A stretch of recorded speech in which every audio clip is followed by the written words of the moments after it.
السلام عليكم ورحمة الله وبركاته.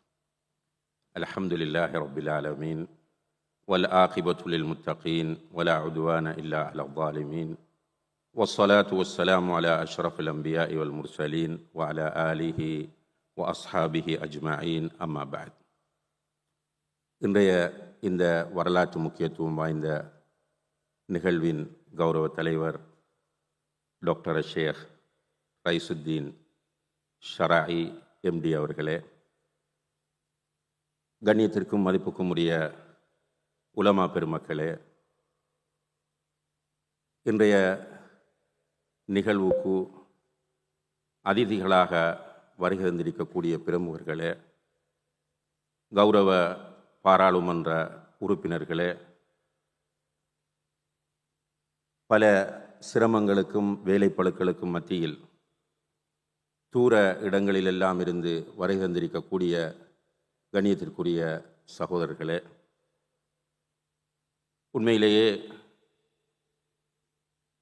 இலங்கை முஸ்லீம்கள் அனைவரும் உற்று பார்த்து கொண்டிருக்கக்கூடிய ஒரு நிகழ்விலே நாம் எல்லோரும் இருந்து கொண்டிருக்கிறோம். அல்ஹம்துலில்லாஹ்.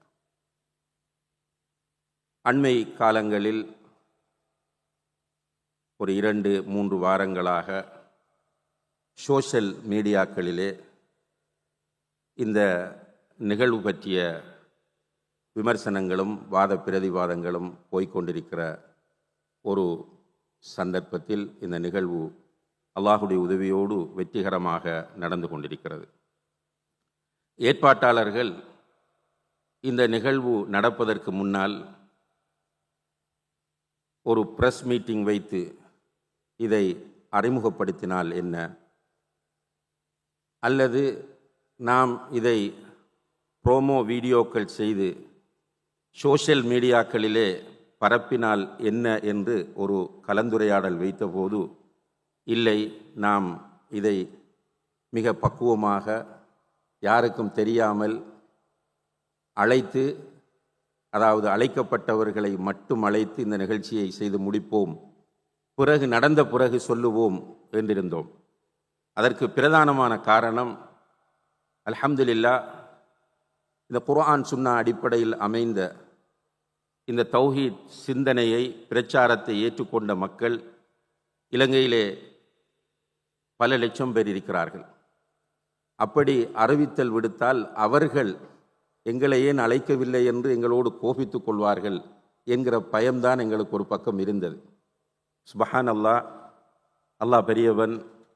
இன்று இலங்கையில் இருக்கிற 22 லட்சம் முஸ்லீம்களுக்கும் இப்படி ஒரு அல் மன்ஹஜு ஸஹீஹ் என்கிற புத்தகம் வெளியிடப்படுகிறது என்கிற தகவலை கொண்டு போய் சேர்த்து விட்டார்கள்.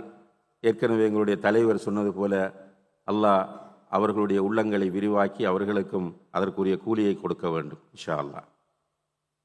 அன்புள்ள சகோதரர்களே, இந்த பிரபஞ்சத்தை படைத்தவன் அல்லாஹ் என்பதில் நமக்கு மாற்று கருத்து கிடையாது. ஒரு சிலர் இந்த பிரபஞ்சம் தற்செயலாக தோன்றியது என்கிற சித்தாந்தத்தை முன்வைக்கிறார்கள். ஆனால் பொதுவாக இந்த பிரபஞ்சம் தற்செயலாக தோன்றவில்லை என்பது ஏற்றுக்கொள்ளப்பட்ட ஒரு உண்மையாக இருந்து கொண்டிருக்கிறது. நாம் மிக தெளிவாக இந்த பிரபஞ்சத்தை படைத்தவன் அல்லாஹ் என்பதில் உறுதியோடு இருக்கிறோம். இந்த பிரபஞ்சத்தை அல்லாஹ் எதற்காக படைத்தான் என்கிற கேள்வி உண்மையிலேயே நல்ல சிந்தனை உள்ளவர்களுடைய மனங்களில் அவ்வப்போது வந்து போக வேண்டும். இல்லை என்றால் அவர்கள் இந்த உலகத்தில் வாழ்வதற்கு அர்த்தமே இல்லாமல் போய்விடும். ஏன் அல்லாஹ் இந்த பிரபஞ்சத்தை படைத்தான்? இதை பற்றி அவன் குர்ஆனிலே சொல்லும்போது சூரத்து சாத் என்கிற அத்தியாயத்தின் 27வது வசனத்தில் சொல்லுகிறான், வமா ஹலக்ன ஸமாஅ வல் அர்த வமா பைனஹுமா பாத்திலா. வானத்தையும் பூமியையும் அவற்றுக்கு இடைப்பட்டவற்றையும் நாம் பாத்திலாக படைக்கவில்லை. பாத்திலாக என்றால் சும்மா படைக்கவில்லை, அர்த்தமில்லாமல் படைக்கவில்லை. ذَلِكَ ظَنُّ الَّذِينَ كَفَرُوا. ஒரு அர்த்தமில்லாமல் இந்த பிரபஞ்சம் படைக்கப்பட்டிருக்கிறது என்ற நினைப்பு, எண்ணம் நிராகரிப்பவர்களுடைய எண்ணமாகும். فَوَيْلٌ لِّلَّذِينَ كَفَرُوا مِنَ النَّارِ. அப்படி இருக்கிற நிராகரிப்பாளர்களுக்கு நரகம் அவர்களுக்குரிய இடமாக இருக்கிறது, அவர்களுக்குரிய சாபமாக இருக்கிறது என்று இந்த வசனத்திலே அல்லாஹ் சொல்லுகிறார். அதே போல சூரத்து துஹான் என்கிற அத்தியாயத்தின் 38வது வசனத்தில் வமா ஹலக்ன ஸமாவாதி வல் அர்த வமா பைனஹுமா லாஇபீன், வானங்களையும் பூமியையும் அவற்றுக்கு இடைப்பட்டவற்றையும் நாம் விளையாட்டாக படைக்கவில்லை என்று அல்லாஹ் சொல்லுகிறான். இதே போன்று இன்னும் சில வசனங்களிலும் சூரத்துல் அன்பியா 16வது வசனத்திலும் இந்த கருத்தை அல்லாஹு தஆலா சொல்கிறார். அன்புள்ள சகோதரர்களே, இந்த பிரபஞ்சம் வீணாக படைக்கப்படவில்லை. குறிப்பாக பூமியை ஒரு விசித்திரமான ஒரு கோலமாக அல்லாஹ் படைத்து அந்த பூமியிலே பல படைப்புகளை அல்லாஹு தஆலா உருவாக்கி இருக்கிறான். இதை பற்றி குர்ஆனிலே அவன் சொல்லும்போது ஹுவல்லதி ஹலகலக்கும் மா ஃபில் அர்தி ஜமீஆ, பூமியில் உள்ள அனைத்தையும் உங்களுக்காக வேண்டியே நான் படைத்திருக்கிறேன் என்று சொல்கிறான்.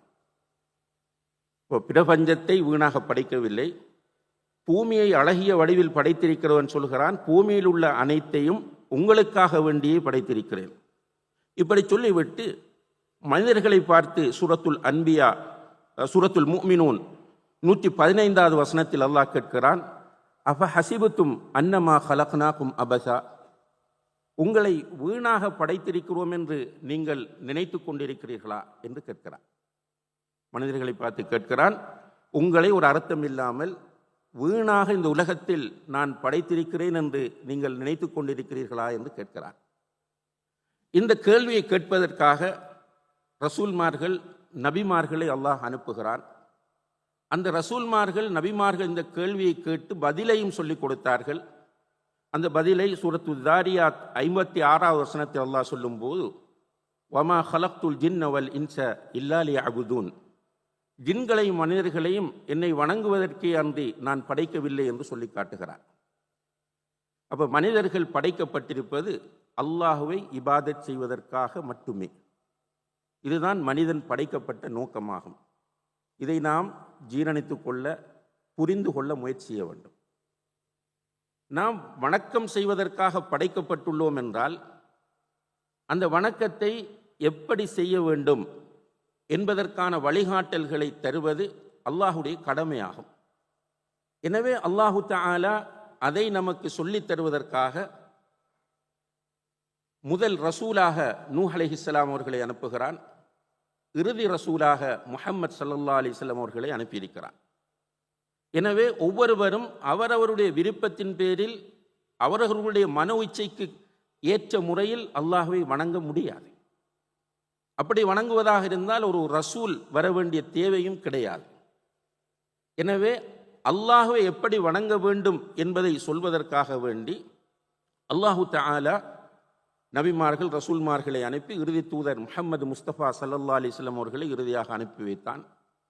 அவர்கள் அழகிய முறையில் இந்த மார்க்கத்தை மக்களுக்கு சொல்லித் தந்தார்கள்.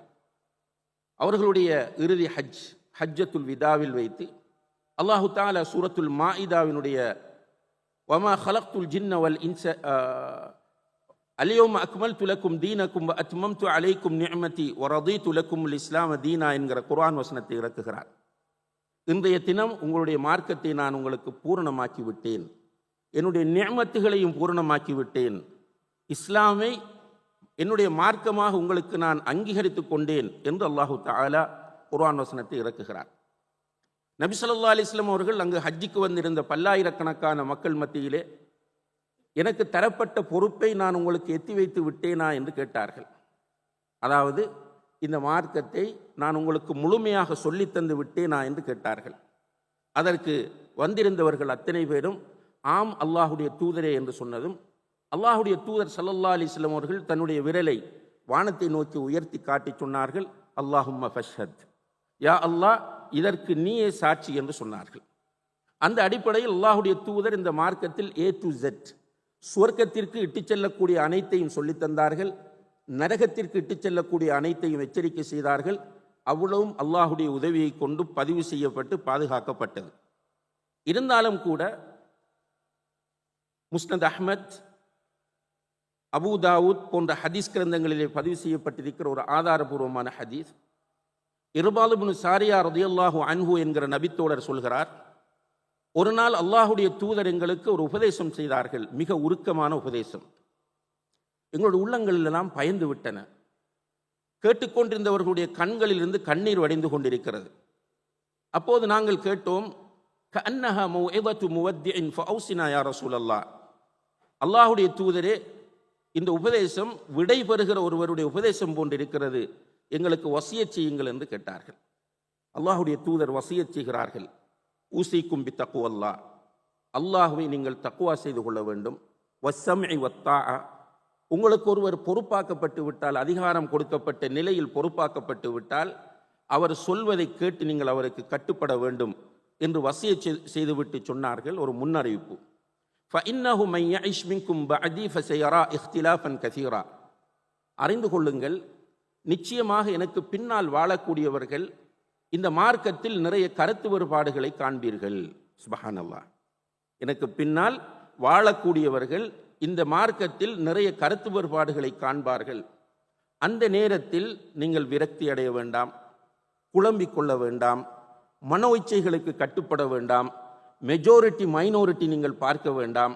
மாறாக அலைக்கும் பி சுன்னதி வ சுன்னத்தில் குலஃபா இர் ராஷிதீன் அல் மஹ்தியீன மின் பஅதி, என்னுடைய சுன்னாவை நீங்கள் பற்றி பிடியுங்கள், நேர்வழி நடக்கக்கூடிய குலஃபா உர் ராஷிதூன்களுடைய சுன்னாவையும் நீங்கள் பற்றி பிடியுங்கள். அப்து அலைஹா பின் நவாஜித், அந்த சுன்னாக்களை உங்களுடைய கடைவாய் பற்களால் இறுக பிடித்துக் கொள்ளுங்கள். இது ஒரு இலக்கிய நயமாக சொல்லப்பட்ட ஒரு விஷயம். அதாவது கடைவாய் பற்களால் பிடித்து கொண்டால் இழுத்தெடுப்பது கஷ்டமாகும் வெளியே. அவை ஸ்ட்ராங்காக நீங்கள் அதை பிடித்து கொள்ளுங்கள் என்பதற்காக அல்லாஹுடைய தூதர் சொன்னார்கள். அத்தோடு சொன்னார்கள், ஈயாக்கும் வ முஹ்தஸாத்தில் உமூர், மார்க்கத்தில் புதிதாக உண்டு பண்ணப்படக்கூடியவைகளை எல்லாம் நான் உங்களுக்கு எச்சரிக்கை செய்கிறேன். நான் மௌத்தான பிறகு என்னுடைய பேரில் நான் சொல்லாதவற்றையெல்லாம் இந்த மார்க்கத்தில் உண்டு பண்ணுவார்கள். அவற்றை நீங்கள் கவனமாக பார்த்து எச்சரிக்கையாக இருந்து கொள்ளுங்கள். ஏனென்றால் நான் சொல்லாமல் இந்த மார்க்கத்தில் புதிதாக உருவாக்கப்படக்கூடிய அனைத்தும் நிராகரிக்கப்படும். அவை அனைத்துமே புதுமைகளாகும், புதுமைகள் அனைத்தும் வழிகேடுகளாகும் என்று நபி ஸல்லல்லாஹு அலைஹி வஸல்லம் அவர்கள் அந்த சந்தர்ப்பத்திலே குறிப்பிட்டார்கள். இதற்கு அமைய கண்ணியத்திற்குரியவர்களே, ரசூல் ஸல்லல்லாஹு அலைஹி வஸல்லம் அவர்களுடைய வஃபாத்துக்கு பிறகு நிறைய வழிகேடுகளும் பித்அத்துகளும் முஸ்லிம் சமுதாயத்தில் தோன்ற ஆரம்பித்து விட்டன. குறிப்பாக நபிகள் நாயகம் ஸல்லல்லாஹு அலைஹி வஸல்லம் அவர்கள் வஃபாத்தாகி சில காலங்களிலேயே ஷியாக்கள், ஹவாரிஜிகள், கதரியாக்கள், ஜபரியாக்கள், முர்ஜிஆக்கள் என்றும் அதற்கு பிறகு ஜஹ்மியாக்கள் என்றும் பல்வேறு வழிகட்ட பிரிவுகள் தோன்ற ஆரம்பித்து பல பித்அத்துகள் தோன்றின. இந்த காலங்களில் வாழ்ந்த உலமாக்கள் மக்களை சரியான குர்ஆன் சுன்னா அடிப்படையில் வழிநடத்த வேண்டும் என்பதற்காக மன்ஹஜ்களை தயாரித்து வெளியிட்டிருக்கிறார்கள். சுப்ஹானல்லாஹ். அந்த வகையிலே இமாமு அஹ்லி சுன்னா வல் ஜமாஅ என்று அடையாளப்படுத்தப்படக்கூடிய இமாம் அஹ்மது இப்னு ஹம்பல் ரஹிமஹுல்லா அவர்கள் ஒரு அற்புதமான ஒரு புத்தகத்தை அந்த நேரத்தில் எழுதினார்கள். 4 இமாம்களில் மிக முக்கியமான ஒருவர். அதுதான் உசூலு சுன்னா என்று சொல்லக்கூடிய ஒரு புத்தகம். உசூலு சுன்னா என்பது இமாம் அஹ்மது இப்னு ஹம்பல் ரஹிமஹுல்லா அவருடைய காலத்தில் எழுதப்பட்ட மன்ஹஜ் தொடர்பான ஒரு புத்தகமாகும். இப்படி காலத்திற்கு காலம் பித்அத்துகள், வழிகேடுகள் மார்க்கத்தின் பேரால் மார்க்கத்தில் இல்லாதவை வரும்போது அவற்றை உணர்த்துவதற்காக வேண்டிய இமாம்கள் புத்தகங்கள் எழுதினார்கள். நான் தெரிந்த இமாம்களுடைய பெயர்களை மட்டும் பதிவு செய்து கொண்டு போகிறேன், எல்லோருக்கும் தெரிந்தவர்கள். அதே போல இமாம் புகாரி ரஹிமஹுல்லா அவர்களுடைய காலத்தில் பித்அத்துகள் தோன்றிய போது அந்த பித்அத்துகளை எச்சரிக்கை செய்வதற்காக வேண்டி ஹல்கு அஃஆலில் இபாத் என்று சொல்லி ஒரு புத்தகத்தை எழுதினார்கள். சஹீஹுல் புகாரியை எழுதிய இமாம் புகாரி ரஹிமஹுல்லா அவர்கள். அதுபோல இமாம் அல்லலாக்காயி என்று சொல்லக்கூடிய எல்லோராலும் ஏற்றுக்கொள்ளப்பட்ட ஒரு இமாம் இவர். இன்றும் இலங்கையில் இருக்கக்கூடிய, உலகத்தில் இருக்கக்கூடிய உலமாக்கள், முஸ்லிம்கள் ஏற்றுக்கொண்ட இமாம். அவர் ஷர்ஹு உசூலி இஅ்திகாதி அஹ்லி சுன்னா வல் ஜமாஅ என்று இந்த மன்ஹஜை சொல்லக்கூடிய ஒரு புத்தகத்தை எழுதினார். அதே போல இமாம் அல் ஆஜுர்ரி என்று சொல்லக்கூடிய ஒரு அறிஞர் கிதாபு ஷரீஆ என்று சொல்லக்கூடிய ஒரு புத்தகத்தை எழுதினார். அதே போல இந்த குர்ஆன் சுன்னாவை சரியாக போதிக்க வேண்டும் என்பதில் மிக கூடிய கவனம் செலுத்திய இமாம் இப்னு தைமியா ரஹிமஹுல்லா என்கிற அறிஞரும் நிறைய புத்தகங்களை இதில் எழுதியிருக்கிறார். குறிப்பாக அல் அகீதா அல் வாசித்தியா என்று சொல்லக்கூடிய புத்தகம் அஹ்லு சுன்னா வல் ஜமாஅத்தினுடைய மன்ஹஜை சொல்லுகிற ஒரு மன்ஹஜ் கிதாபாகும். அதே போல அவர்களுடைய மாணவராக இருந்து இன்று உலக முஸ்லிம்களால் ஏற்றுக்கொள்ளப்பட்டிருக்கிற இமாம் இப்னுல் கையிம் அல் ஜௌசியா ரஹிமஹுல்லா அவர்கள் பல புத்தகங்கள் எழுதினார்கள். அதிலே குறிப்பாக அஸ்ஸவாஇகுல் முர்சலா என்று சொல்லக்கூடிய புத்தகம் மிக முக்கியமான ஒன்றாகும். அதே போல உலக முஸ்லிம்களால் ஏற்றுக்கொள்ளப்பட்ட ஷாஃபி மதுஹபிலே மிக பிரபல்யமடைந்த ஒரு இமாமாகிய இமாம் ذهبي ரஹிமஹுல்லா அவர்கள் கிதாப் அல் உலு லில் அலியில் கதீர் ஃபி இஸ்பாத்தி உலுவில்லா என்று சொல்லக்கூடிய ஒரு புத்தகத்தை மன்ஹஜிலே எழுதினார்கள் என்பது முக்கியமான குறிப்பாகும். இப்படி பல இமாம்களும் அந்தந்த காலத்தில் மன்ஹஜை தெளிவுபடுத்துவதற்காக சரியான புத்தகங்களை எழுதி மக்களுக்கு கொடுத்திருக்கிறார்கள். அந்த தொடரில்தான் இப்போது நீங்கள் இதுவரை கேட்டுக்கொண்டிருந்த ஷேக் இஸ்மாயில் சலஃபி அவர்கள் இலங்கையில் தௌஹீத் பிரச்சாரத்தின் வரலாறு 75 வருடங்களை தாண்டியது என்று சில வரலாற்று குறிப்புகளோடு பதிவு செய்தார். அதே போல ஏனைய பேச்சாளர்களும் பல முக்கியமான குறிப்புகளை பதிவு செய்தார்கள். இந்த நாட்டில் அல்ஹம்துலில்லாஹ் சரியான மார்க்கத்தை குர்ஆன் ஹதீஸ் நிழலில் பின்பற்ற வேண்டும் என்கிற தாகம் 100 வருடங்களுக்கு முன்னால் உருவாகியது. அதனுடைய நிறுவனம் பயன்படுத்தப்பட்ட நிலைதான் 1940கள். இந்த நிலையில் இப்படி ஒரு மன்ஹஜ் கிதாப் தமிழில் இல்லை. நான் ஆரம்பத்திலே சுட்டிக்காட்டிய இவ்வாறான ஒரு கிதாப் மன்ஹஜை பேஸ் பண்ணி தமிழில் இல்லை. தமிழில் இதை தயாரிக்க வேண்டும் என்கிற ஒரு உணர்வு 2000ஆம் ஆண்டின் ஆரம்பங்களில் இருந்து சில உலமாக்களிடத்திலே ஆழமாக வேரூன்றி இருந்தது. அதனுடைய முயற்சிகள் தொடர்ந்து கொண்டிருந்தன. அந்த தொடரில்தான் அல்ஹம்துலில்லாஹ் 2016ஆம் ஆண்டு ராபித்து அஹ்லி சுன்னா என்று சொல்லக்கூடிய ஒரு உலமாக்களை மட்டும் கொண்ட ஒரு அமைப்பு இந்த மன்ஹஜை எழுதி வெளியிட்டிருந்தது. அதை ஒரு புத்தக வடிவாக்காவிட்டாலும் அதை அந்த சகோதரர்களுக்கு போட்டோ காப்பியாக கொடுத்து வெளியிட்டு கொண்டிருந்தது. 2019ஆம் ஆண்டு நடந்த ஈஸ்டர் தாக்குதல், இந்த ஈஸ்டர் தாக்குதல் இது பற்றி பேசுவதற்கு என்னை விட தகுதியான நிறைய பேர் முன்னால் உட்கார்ந்திருக்கிறீர்கள். ஈஸ்டர் தாக்குதல் யார் திட்டமிட்டார்கள், எப்படி அது நடந்தது, அதனுடைய பின்னணி என்ன, இன்ஷா அல்லாஹ் அவ்வளவும் வெளிச்சத்திற்கு வந்து கொண்டிருக்கிறது. இன்னும் வரும். நிச்சயமாக நம்முடைய மனங்களை புண்படுத்தியவர்கள், நமக்கு அநீதி இழைத்தவர்கள் அதற்குரிய பிரதிபலனை பெற்றே ஆக வேண்டும். ஏனென்றால் குர்ஆனில் அல்லாஹ் சொல்கிறான், வலா தஹ்ஸபன்னல்லாஹ காஃபிலன் அம்மா யஅமலு ஸாலிமூன். அநீதி இழைக்கிறவர்களை பார்த்து கொண்டு படைத்த ரப்புல் ஆலமீன் பொடுபோக்காக இருக்கிறான் என்று நபியை நீ நினைத்து விடவே வேண்டாம் என்று சொல்கிறான். எனவே இது திட்டத் தெளிவான ஒரு அநீதி என்பது நமக்கு தெரியும். அது வெளிப்பட்டு கொண்டிருக்கிறது, வெளிப்படும், மிக தெளிவாக வெளிப்படும். இன்ஷா அல்லாஹ் நம்முடைய துஆக்கள் வீண் போக மாட்டாது. சைக்காலஜியிலே ஒரு தியரி இருக்கிறது, இலூஷன் ஆஃப் ட்ரூத் எஃபெக்ட் என்று சொல்வார்கள். இலூஷன் ஆஃப் ட்ரூத் எஃபெக்ட் என்று, அதாவது ஒரு விஷயத்தை திரும்ப திரும்ப சொல்லும் போது அது உண்மையாக மாறும். அது உண்மையாக இருக்காது. திரும்ப திரும்ப அதை சொல்லும் போது உண்மையாகும். இந்த அடிப்படையில் ஷேக் இஸ்மாயில் சலஃபி அவர்கள் சொன்னார்கள், ஒரு காலம் நீண்ட காலம் அல்ல, இந்த தௌஹீத் பிரச்சாரத்தின் ஆரம்ப காலங்களில் அப்பாவிகளாக குர்ஆன் சுன்னாவை சொன்னவர்கள் பள்ளிவாசலுக்குள் வைத்து எரிக்கப்பட்டிருக்கிறார்கள். அதை செய்தவர்கள் யார்? ஷூட் பண்ணி இருக்கிறார்கள், கைகளை உடைத்திருக்கிறார்கள். அதெல்லாம் அப்படியே மூடி மறைக்கப்பட்டு விட்டு ஒரு கைக்கூலியாக வந்து நின்று வேலை செய்த ஒருவனை வைத்து தௌஹீத் கருத்தை உள்வாங்கியவர்கள் எல்லோரும் தீவிரவாதிகள் பயங்கரவாதிகள் என்று இந்த இலூஷன் ஆஃப் ட்ரூத் எஃபெக்டை பேஸ் பண்ணி ஒரு கூலிக்கு வேலை செய்யக்கூடிய ஒரு கூட்டம் தொடர்ச்சியாக பிரச்சாரம் செய்தது. அதனுடைய விளைவால் சில நேரங்களில் இந்த கொள்கையை பூரணமாக புரிந்து கொள்ளாத சகோதரர்கள் கூட பலவீனம் அடைந்தார்கள்.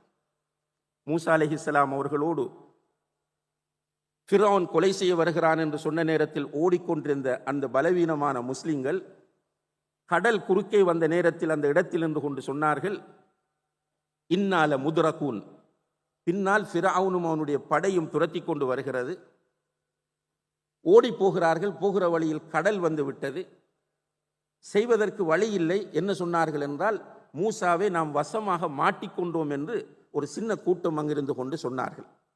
மூசா அலைஹிஸ்ஸலாம் அவர்கள் ஸ்ட்ராங்காக சொன்னார்கள், கல்லா இன்ன மஇய ரப்பி சயஹ்தீன், நிச்சயமாக அப்படி அல்ல, என்னுடைய ரப்பை நான் ஈமான் கொண்டிருக்கிறேன், அவனுடைய தீன் உண்மையானது என்பதை நான் விசுவாசிக்கிறேன், எனவே என்னுடைய ரப் என்னை கைவிட மாட்டான் என்று உறுதியாக சொன்னார்கள். அப்படி இந்த நேரத்தில் ஒரு கூட்டம் உறுதியாக இருந்தது, மனம் தளரவில்லை, பயப்படவில்லை. அதே நேரத்தில் சிலர் கொஞ்சம் தடுமாற ஆரம்பித்தார்கள். என்றால் தொடர்ச்சியாக சொன்னது போல ஆயிரக்கணக்கானவர்கள் அநியாயமாக கைது செய்யப்படுகிறார்கள்.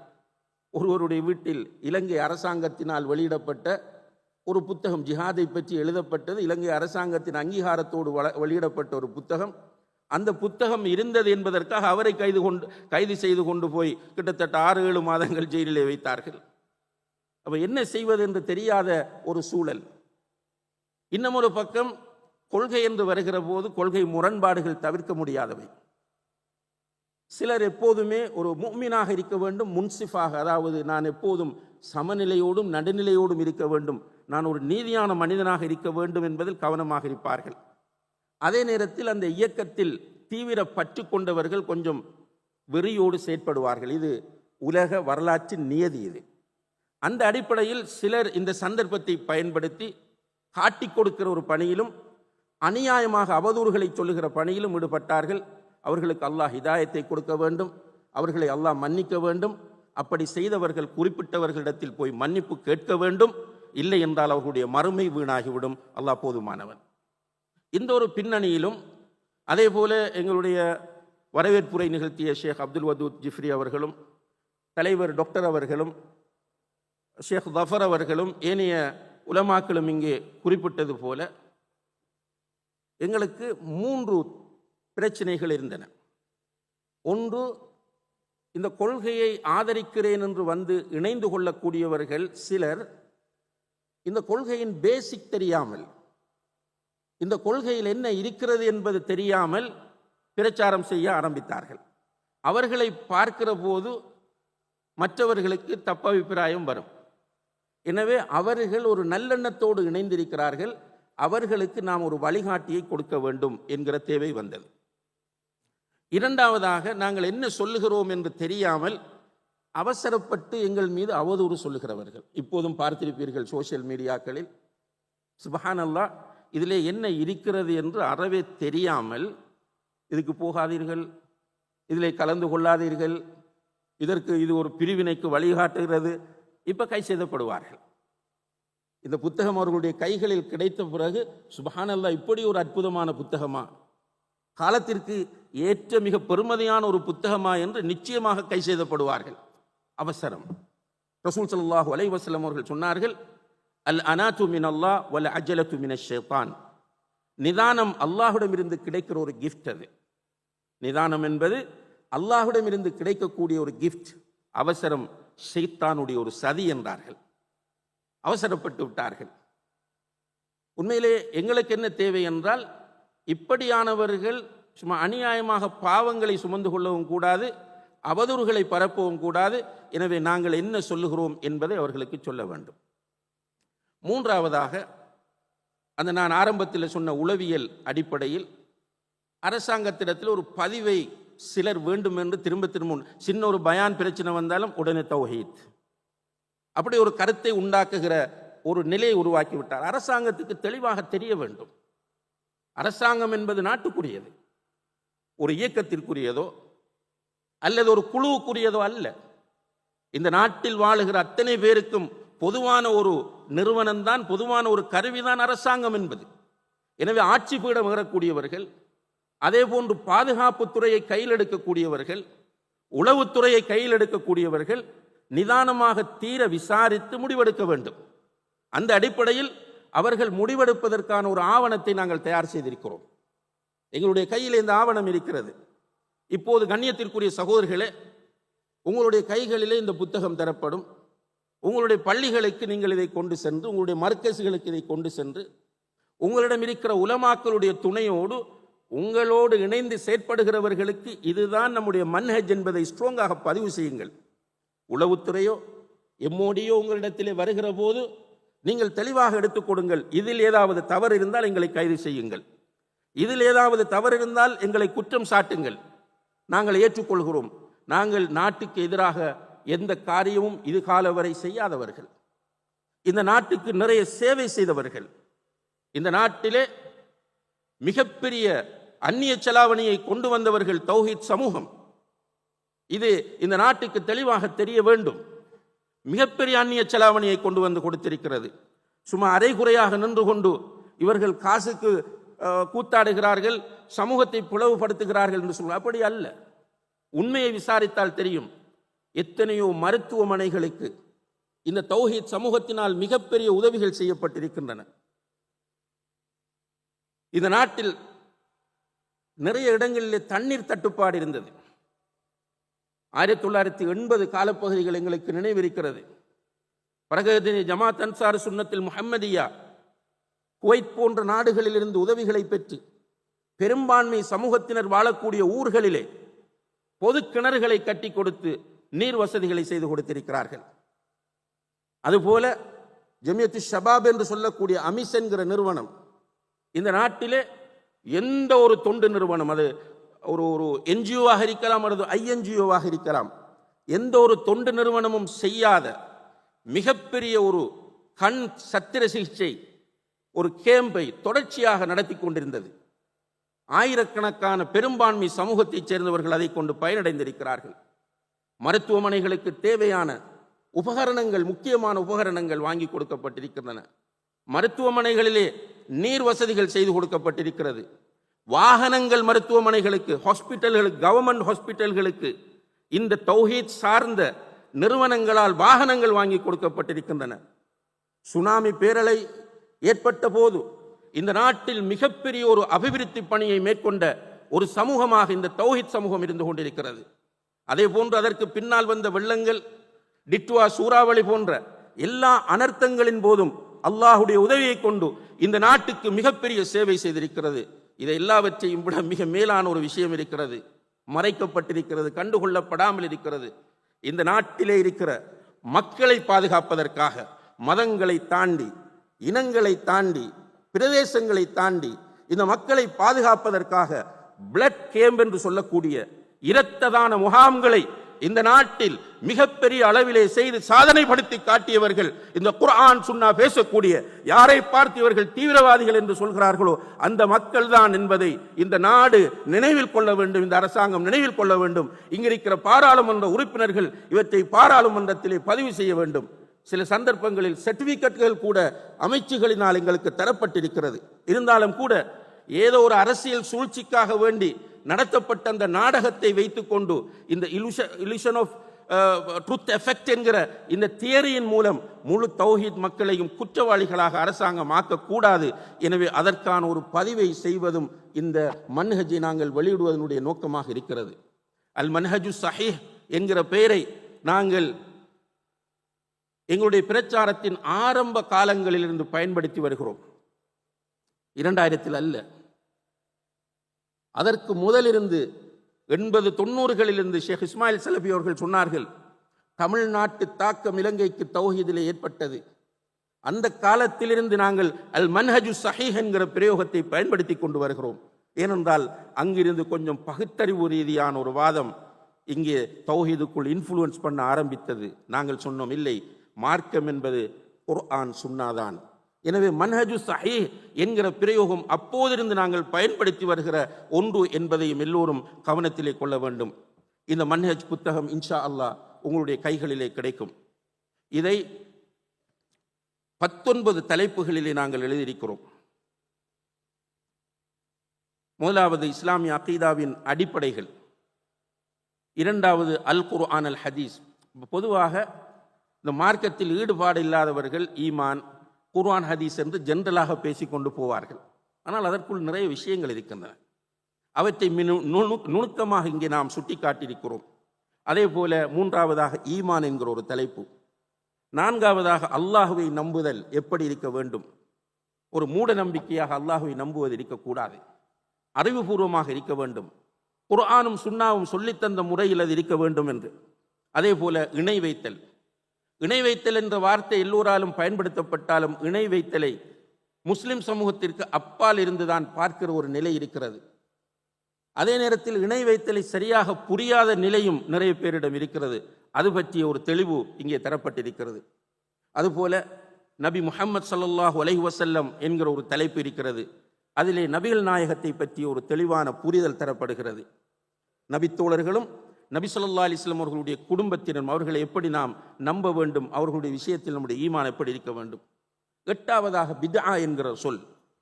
பித்ஆ என்கிற சொல் அதிகமான முஸ்லிம்களால் சரியாக புரியப்படாத ஒரு சொல்லாக இருந்து கொண்டிருக்கிறது. பித்ஆ என்பது ஒரு ஆபத்தான விஷயம். நான் ஆரம்பத்திலே சொன்ன அந்த ஹதீஸிலே அல்லாஹுடைய தூதர் எச்சரிக்கை செய்கிற ஒரு விஷயம். இந்த பித்ஆத்தை பற்றிய தெளிவு பெரும்பான்மையாக இருக்கிற முஸ்லிம்களுக்கும் தெரியவில்லை.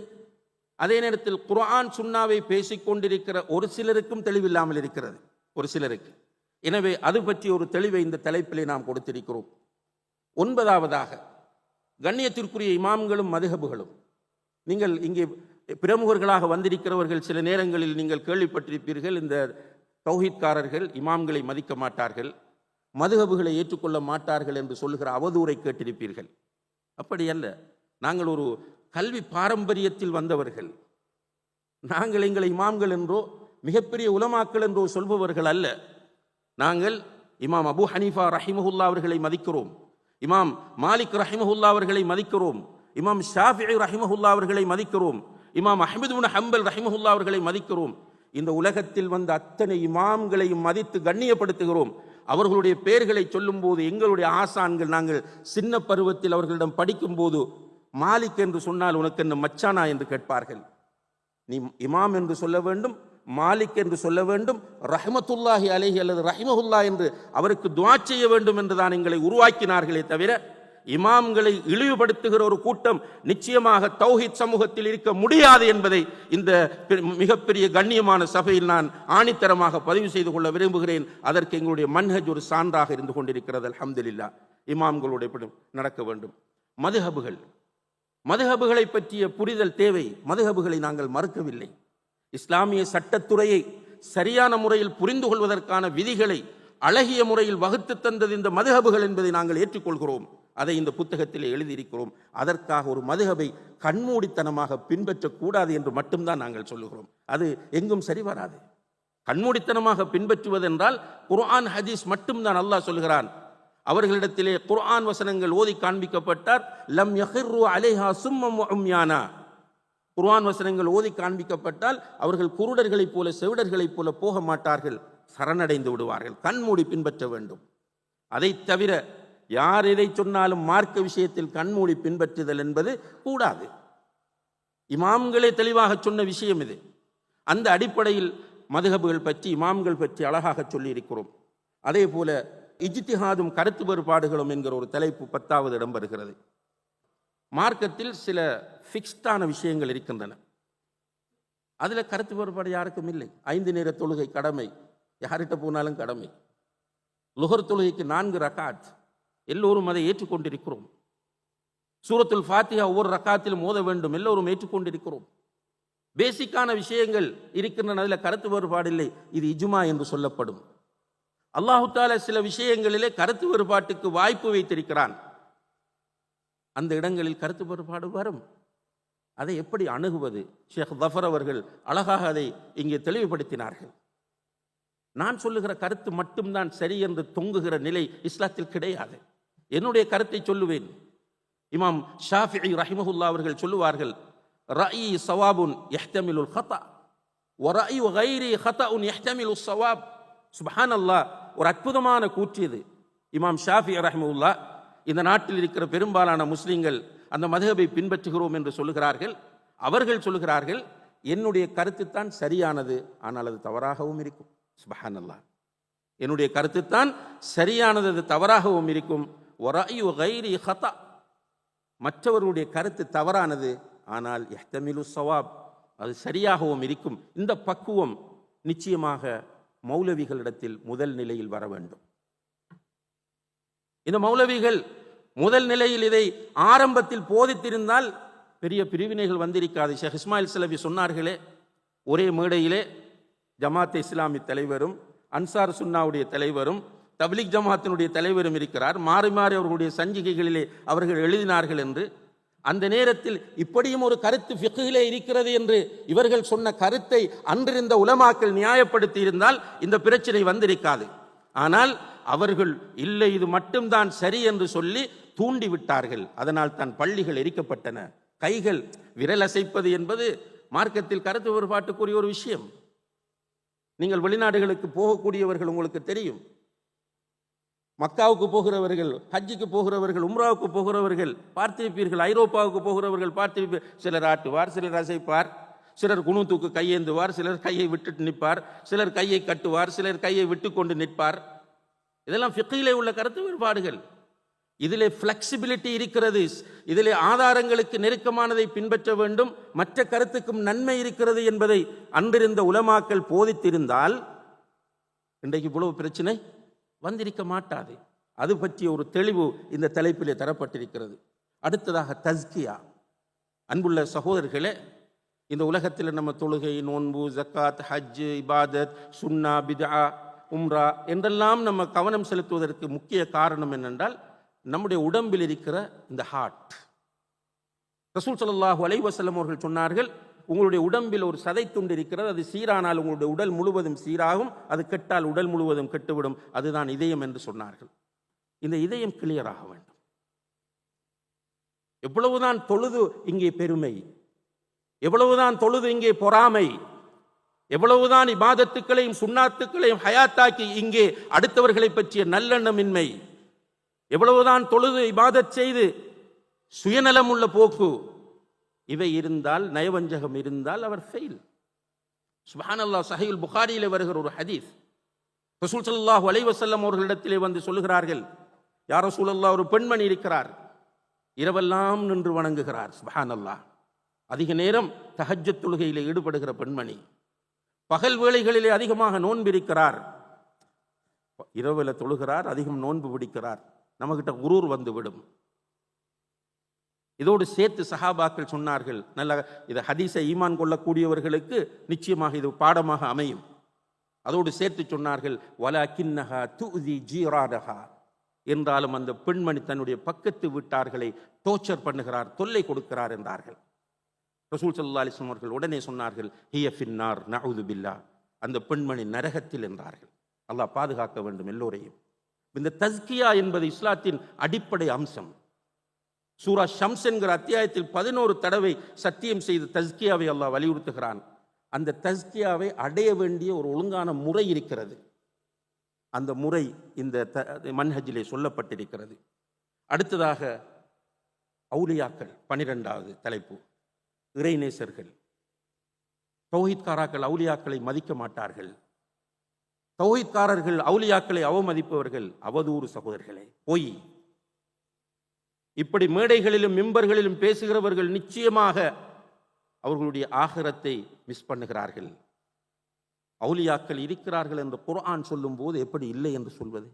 அலா இன்ன அவுலியா அல்லாஹி லா ஹவுஃபுன் அலைஹிம் வலா ஹும் யஹ்ஸனூன். அவுலியாக்கள் இருக்கிறார்கள் என்று குர்ஆன் சொல்லுகிறது. அந்த அவுலியாக்கள் இருக்கிறார்கள். அவுலியாக்களுக்கு கராமத்தும் இருக்கிறது. குர்ஆனிலே சில அவுலியாக்களுடைய கராமத்தை அல்லாஹ் சொல்லி காட்டுகிறான். சஹாபாக்களில் இருந்த அவுலியாக்களுக்கு சில கராமத்துகள் நடந்திருக்கின்றன. அதற்காக அவுலியாக்கள் அல்லாஹ்வாக முடியுமா? கராமத்துகளை செய்கிறவர்கள் எல்லாம் அவுலியாக்களாக முடியுமா? இல்லை. அது அவர்களுடைய அந்தஸ்தை கூட்டக்கூடியது. அவுலியாக்களை மதிக்க வேண்டும். எந்த அளவுக்கு என்றால் அல்லாஹ் சொல்வதாக நபிகள் நாயகம் ஸல்லல்லாஹு அலைஹி வஸல்லம் அவர்கள் சொல்கிறார்கள், மன் ஆதா லி வலியன் ஃபகத் ஆதன்துஹு பில் ஹர்ப்.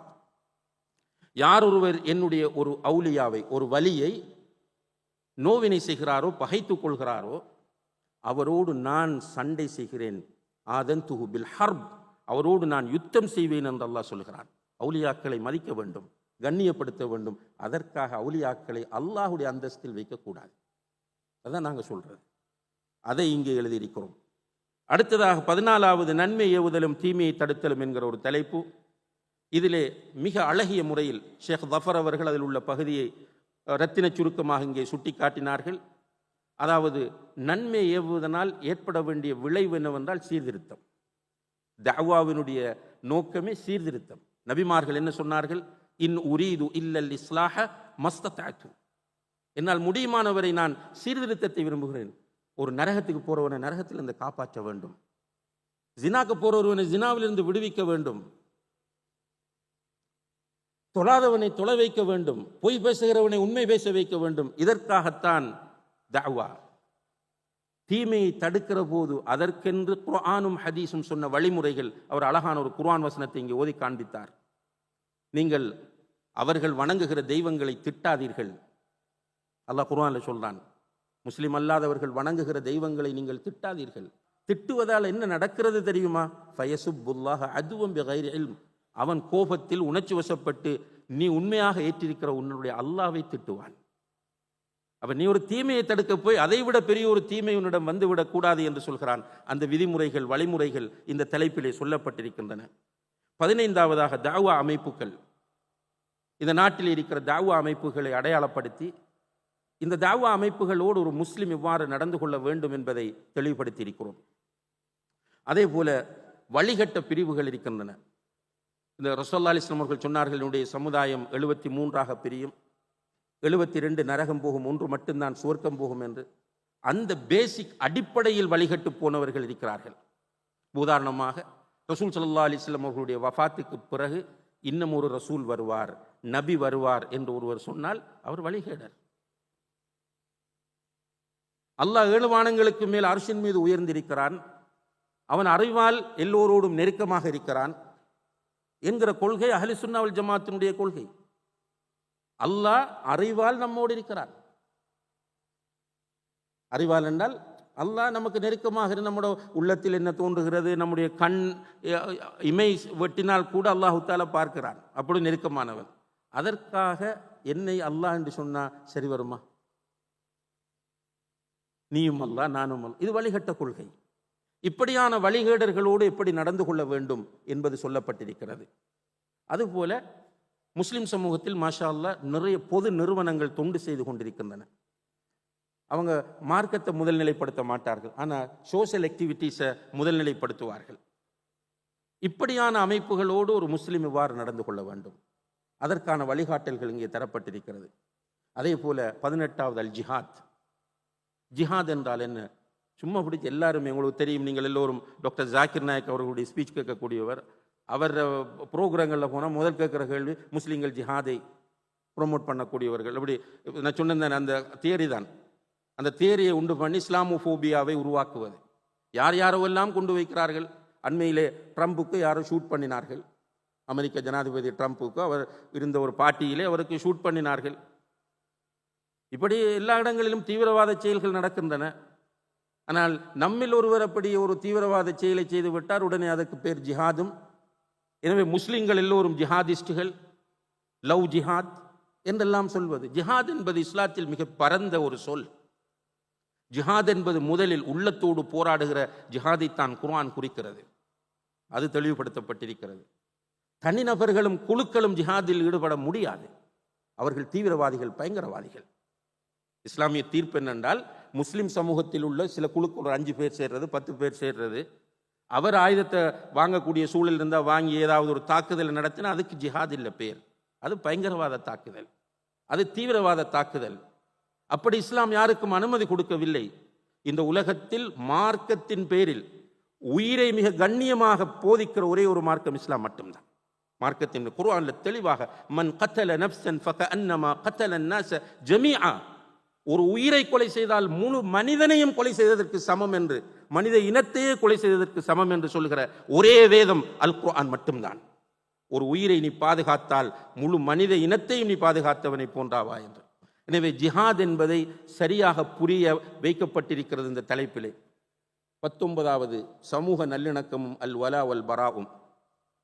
அல் வலா வல் பரான்னா நமக்கு தெரியாது என்னண்டு, ஆனால் உளவுத்துறைக்கு தெரியும். என்னென்னா அப்படி ஒரு கருத்தை கொஞ்சம் பேர் பிளான் பண்ணி கொடுத்திருக்கிறாங்க. தௌஹீத்காரங்க அல் வலா வல் பரா பேசுவாங்க, மற்ற ஒத்தருக்கும் தௌஹீத்காராக்களுக்கும் தெரியாது. இப்போ இங்கே 2000க்கும் மேற்பட்ட சகோதரர்கள் ஒன்று சேர்ந்திருக்கிறார்கள். தேவண்டா ரெண்டமாக மௌலவி அல்லாதவர்களை நீங்கள் எழுப்பி அல் வலா வல் பராண்ட என்னன்னு கேட்டால் அவங்களுக்கு தெரியா. ஆனால் என்ன சொல்றாங்கன்னா, தௌஹீத்காரர்களிடத்தில் இருக்கிற மிக முக்கியமான ஒரு கன்செப்ட் அல் வல் வலா பராண்டு இல்லை, இது இஸ்லாத்தில் உள்ள கன்செப்ட், இப்ராஹிம் அலி இஸ்லாம் போதித்த கன்செப்ட், கிறிஸ்தவத்தில் இருக்கிற கன்செப்ட், யூத மதத்தில் இருக்கிற கன்செப்ட். அந்தந்த காலத்தில் இருந்த இப்ராஹிம் அலி இஸ்லாம் ஆப்ரஹாம் என்று அவர்கள் சொன்னாலும், மூசா அலி இஸ்லாம் மோசஸ் என்று சொன்னாலும், ஈசா அலி இஸ்லாம் ஜீசஸ் என்று சொன்னாலும், எல்லா நபிமார்களும் போதித்த ஒரு கன்செப்ட் தான் அல் வலா வல் பரா என்பது. அது குர்ஆன் போதிக்கிறது. இதை எல்லோரும் பொறுப்பெடுக்க வேண்டும். இலங்கையில் உள்ள ஒவ்வொரு மதரசாவும் இந்த கொள்கையை பொறுப்பெடுக்க வேண்டும். ஒவ்வொரு நிறுவனம் தவா அமைப்பும் இந்த கொள்கையை பேச வேண்டும். அதுதான் ஷேக் சொன்னார். சமூக நல்லிணக்கம் வேறு. அதுக்காக நம்ம பன்சிலைக்கு போய் புத்த பெருமானுடைய சிலையை கழுவி கொடுக்க தேவையில்லை, அவங்க கழுவிக்குவாங்க. சர்ச்சில் ஏதாவது ஒரு ஆபத்துன்னா நம்ம ஹெல்ப் பண்ண போகலாம், அதற்காக அங்கே போய் ஒரு சிலுவையை நம்ம செஞ்சு கொடுக்க தேவையில்லை, அது அவங்க பார்ப்பாங்க. இதனால் வலா வல் பரான்றது இதை ஒரு மிஸ்இன்டர்பிரேட் பண்ணி இதை பிழையாக காண்பித்து தௌஹீத்வாதிகளிடம் இப்படி இருக்கு என்று சொல்லியிருக்கிறாங்க. அல்ஹம்துலில்லாஹ் இந்த புத்தகத்தில் அதை மிக தெளிவாக சொல்லியிருக்கிறோம். எனவே கொள்கை சகோதரர்களுக்கும், அதாவது இந்த தௌஹீத் கருத்தில் உள்ளவர்களுக்கும், இந்த கொள்கையை என்ன என்று படிக்காமல் காழ்ப்புணர்வோடு இதை வெறுக்கிறவர்களுக்கும், அதாவது இலூஷன் ஆஃப் ட்ரூத் எஃபெக்ட் என்கிற அந்த கோட்பாட்டை வைத்து தௌஹீத் என்ற ஒரு வாலிபன் வந்து விட்டால் அவன் தீவிரவாதி என்று நினைத்து கொண்டிருக்கிற பாதுகாப்பு தரப்புக்கும் இந்த புத்தகம் சமர்ப்பணம். இந்த புத்தகத்தை எல்லோரும் படியுங்கள். இதில் உள்ள விஷயங்கள் கண்டிப்பாக இன்னும் ஆய்வு செய்யுங்கள். நிச்சயமாக இது ஒரு நல்ல வழிகாட்டியாக, அதில் பேர் குறிப்பிடப்பட்டது போல அல் மன்ஹஜு சஹீஹாக இருக்கும். அல்லாஹு தஆலா அதற்கு எல்லோருக்கும் தௌஃபீக் செய்வானாக என்று கேட்டு வாய்ப்புக்கு நன்றி கூறி விடைபெறுகிறேன். வ ஆஹிரு தஅவானா அனில் ஹம்துலில்லாஹி ரப்பில் ஆலமீன். வஸ்ஸலாமு அலைக்கும் வரஹ்மத்துல்லாஹி.